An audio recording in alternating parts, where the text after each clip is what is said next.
Gabriella, bonjour. Bonjour.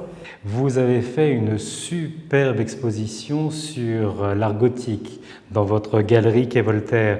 Est-ce que vous pouvez nous expliquer en quoi consiste cette exposition? Cette exposition consiste à révéler un ensemble exceptionnel d'œuvres gothiques européennes allant du XIIe au tout début du XVIe siècle. Ça s'intitule « Gothique de l'art des cathédrales » au Spätgothique gothique allemand, qui est le gothique tardif germanique.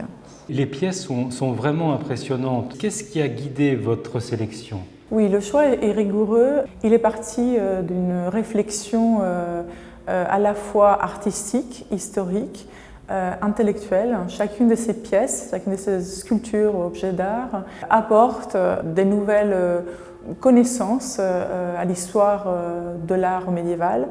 Certaines pièces constituent de véritables chefs-d'œuvre qui étaient inédits et qui n'avaient pas bénéficié d'une étude approfondie.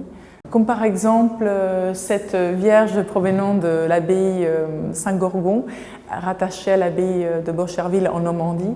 C'est une Vierge tout à fait exceptionnelle, de dimension très importante pour l'époque. Nous sommes au tout début du XVe siècle. C'est une Vierge à l'enfant sous influence parisienne que nous avons effectivement découvert et dévoilée par notre étude aux spécialistes et que nous espérons rejoignera une collection muséale.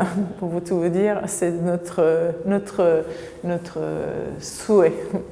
Est-ce que les musées font partie de votre clientèle régulière? Oui, bien sûr.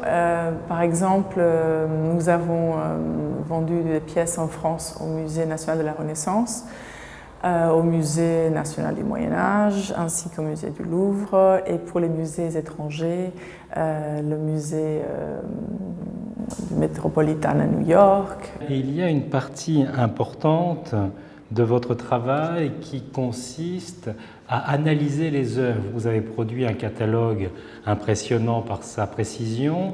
Est-ce que cela fait partie de l'art Sysman-Mark? Oui, c'est assimilé en effet à notre identité. Nous sommes tous les trois des chercheurs ayant une formation en histoire de l'art. C'est un véritable défi à chaque fois de recontextualiser les œuvres partant d'une œuvre vierge qui n'a pas qui arrive à nous sans histoire, et cette histoire, c'est à nous de la raconter. C'est extrêmement excitant d'arriver à leur rendre, comment dirais-je, à les sortir de l'ombre.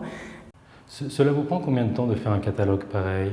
Celui-ci nous a pris un peu plus longtemps que les précédents, s'agissant d'un catalogue à thème et réunissant des œuvres sur lesquelles il a fallu passer plus de temps parce qu'ils étaient une fois de plus inédites. Peut-être 3 ou 4 années, oui, 3 ou 4 années.